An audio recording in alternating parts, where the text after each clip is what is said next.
Hello दोस्तों, आप सभी को स्वागत है। तो दोस्तों, मैं इस वीडियो में आप सभी को सम संख्याएँ और विषम संख्या के बारे में बताएंगे। तो दोस्तों, सबसे पहले हम जानते हैं सम संख्या। यहाँ पर लिखा गया है सम संख्याएँ। सम संख्याएँ को इंग्लिश में इवन नंबर्स कहा जाता है। तो दोस्तों, सबसे पहले हम जानेंगे सम संख्या किसे कहते हैं। यहाँ पर लिखते हैं परिभाषा।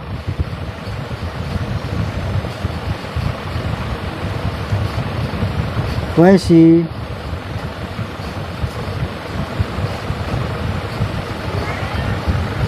संख्याएँ जो दो से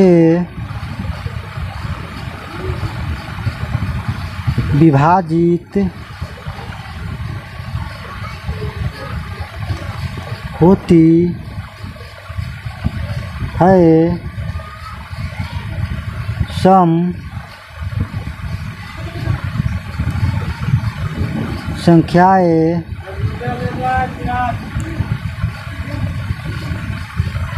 कहलाती है। दोस्तों, सम संख्या का डेफिनेशन यानी परिभाषा क्या हुआ?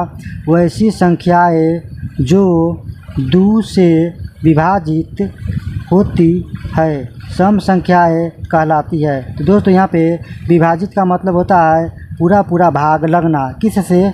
दो से।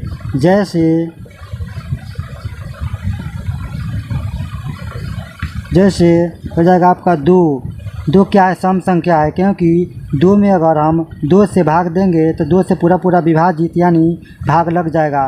तो दो क्या है? सम संख्या है। दो के बाद क्या होगा? तीन होगा? तीन नहीं होगा, क्योंकि तीन में अगर हम दो से भाग देंगे तो दो से पूरा भाग नहीं लगेगा, इसीलिए तीन सम संख्या नहीं कहलाएगा। तो तीन के बाद क्या होता है? चार होगा। चार में दो से पूरा भाग लगेगा, चार। और इसके बाद होगा 6, 8, 10 ... कहाँ तक? अनंत तक। यानी दो से जिस संख्या में पूरा भाग लगेगा वैसी सभी संख्या क्या कहलाएगा? सम संख्या कहलाएगा। तो यहाँ पे क्या है कि 2, 4, 6, 8, 10 ...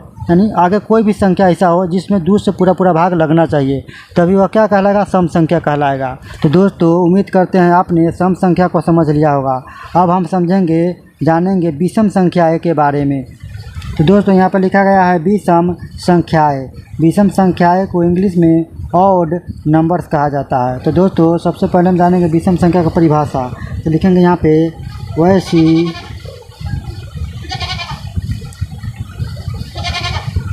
संख्याएँ जो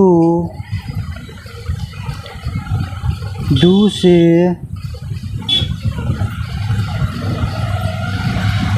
नहीं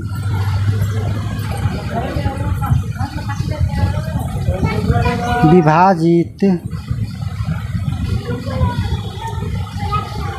होती है,